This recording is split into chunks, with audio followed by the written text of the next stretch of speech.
Welcome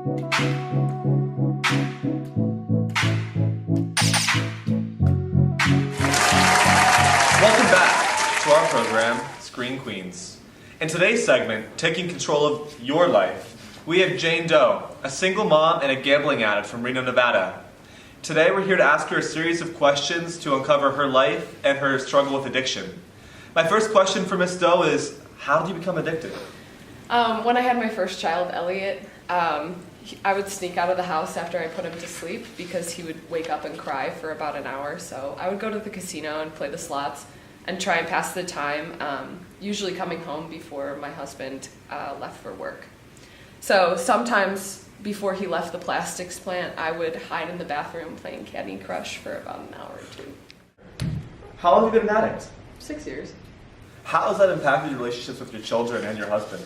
Well, in the moment, I didn't really think about those parts of my life. I was usually, consumed by everything around me, like the machines. Okay. Are you and your husband Chris still together? No. Well, all the nights with my first child just gave me an excuse to leave after my husband came home. After a few weeks for leaving the casino, I started needing isolation. I loved the night's rewards, and then I just liked that I could sit down with my free Coke and get lost pressing the buttons for hours, Hours quickly turned into days, and then my husband walks in with our baby and is like, "What the fuck are you doing here?" We worked it out after about a week, but I needed to go back. This went on for months. Me sneaking around led to distrust, and eventually my husband sat me down and asked me to get help. I was in complete denial though, so I did not, and I actually ended up draining our child's college savings multiple times and wasted our tax returns and little savings I had. So it only took a year, but we hardly spent meaningful time together. He served me with the divorce letter and moved out in the same week. That was 6 years ago. So after we split, things got worse for a couple of years. I lost custody of my child, and I racked up $30,000 in debt. So I hit rock bottom. I was broke, and I started to feel lonely. It was only when I turned the corner on my addiction when I found Jesus. Religion is what saved you? Something like that. So I was at the casino, and I forgot that Elliot's first communion was that day. And so, I rushed out of there. I was like, oh, of course. And so I rushed to the church, but I was actually 2 days late. And I was embarrassed and ashamed. I burst through the doors and actually stumbled upon a meeting for gambling addicts. And I was like, it's a godsend. Look, here's my Gamblers Anonymous card. I've been clean for 6 months now. Miss Doe, this is a Presque Isle Casino and Downs gambling card. Well, do you know what the balance on this card is? No, well, I guess I'll just hold on. What would you tell other addicts today? Well, I've come to realize it's all really connected. When I first started playing Candy Crush, I remember getting ads for the casino, so I didn't think much of it because I wasn't the gambling type. I never really obsessed about anything other than Pinterest, DIYs, and the home improvement channel. But I remember the first night I went to the casino, and I had just put Elliot down for bed. I was in the kitchen opening mail, and I get this large gold letter addressed to me personally. And I opened it, and it was my personalized player's card with $20 of free play money loaded on it. So I said, why not?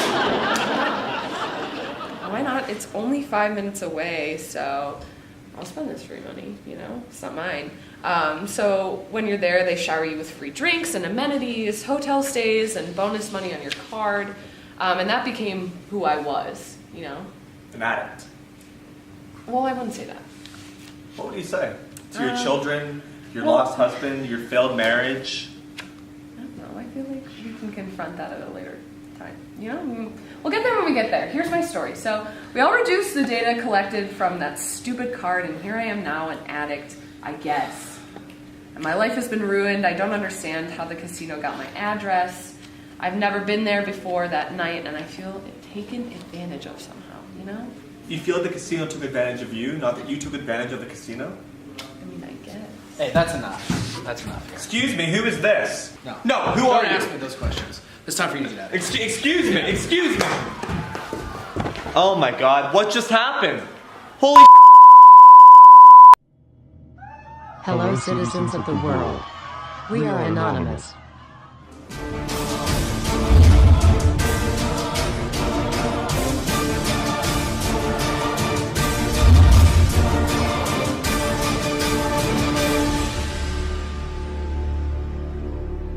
Citizens of the world, we are anonymous. Recently, some of you may have heard about a cover-up involving gambling. In Meadville, PA, on a set of Screen Queenz, the owner of the Erie Casino Downs dragged a young mother off the set of a talk show. On this show, it was revealed that the young woman had become addicted to gambling, a direct result of intentionally corrupt tactics that have been used to increase profit margins. These institutions continually work in tandem with one another to upend the lives of innocent people, such as Jane Doe. These tactics are used to increase profit margins and serve no use to the public good. The silencing of a victim of these heinous offenses is not just, it is not right, and it will not be tolerated. Lawsuits brought against casinos like the Erie Casino Downs are seldom won by those who have been impacted. Therefore, we must take matters into our own hands. Casino owners, such as the one who dragged Miss Doe from the stage, must be brought to justice and must be charged for their actions. Not just this physical act, but also their covert methods of operation, meant to bring individuals to an untimely extinction, that they disguise as exclusive frills. These people have been broken down to data points, dehumanized, and exploited for profit. Earlier this evening, Anonymous revealed the addresses, phone numbers, and email addresses of corporate executives across the country who all profit from institutions such as gambling. But let us not forget those who create these institutions and those who stand to benefit from them. The makers of Facebook, Google, and Twitter are just as much to blame for these institutions as the owners of Erie Casino Downs. These corporate pigs must burn for their crimes against humanity. It is these corporate elite who have convinced the public that gambling, alcoholism, and other addictions are the fault of the individual.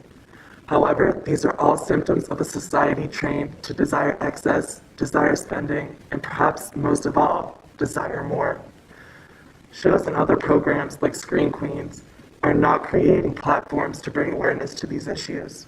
They are only magnifying and sensationalizing these people to turn their struggles into commodifiable goods. These innocent people remain helpless pawns of the capitalist system. We must act now, and we must act fast. Victims like Mrs. Doe deserve our justice and our actions. So citizens of the world, I ask you to share this video and story with everyone you know.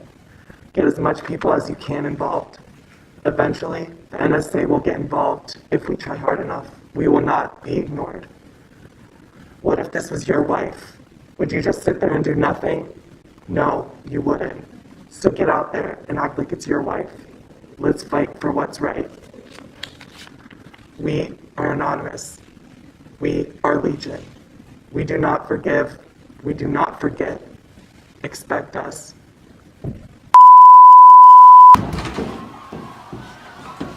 Sir, I need to ask you a few questions about what just happened. I'm an agent from the NSA. The National Security Advisors? I have a few questions. Agency? We think that Anonymous was in on this. How long have you been using Stratmore? I mean, we've been here in Meadville for 6 years, so we've used them for that long. And then, like I said, the Wendy Williams show used them for like 12 before that. So they've been with us for a long time. We had great reviews. On Yelp, they had 5 stars. So I don't know. Okay, all right, I think that's enough information. I mean, but like, since you're here, and I mean, we are still filming for a live studio audience, couldn't we ask you a few questions? Certainly. Thank you. I mean, so tell me about your work. Tell me who are you? What is your name? You know, that information is classified right now. Your name? Yes. Okay. Anybody involved in this is completely confidential. All right. Well, tell me about your work. You know, I just investigate certain situations that involve online scandals. What can you share with us about this ongoing investigation that involved me and my studio audience? Well, I think that the NSA will look over this information with great detail, and we'll get back to you when we have more information. I mean, I'm getting word about the anonymous video. Can you speak to the claims, especially the claims about the persecution of the elite? So really all I can say is, for our economy and for our way of life, our livelihood, it really relies on the continued support of our corporations, and it's all about the success of our civilians. I mean, could it be that the success is built upon the backs of those at the bottom? I mean, to be perfectly frank with you, there could be no top without a bottom, and you should know that. Excuse me? How do you figure? Moving on from that inappropriate joke. Just for clarification, you do not believe that the corporate elite should be punished for their crimes? For their exploitation of the working class, for the bottoms of the world? As far as the law is concerned and the NSA, no crimes have been committed. Anarchy now! Down with the system! Down with the crime! Anarchy now!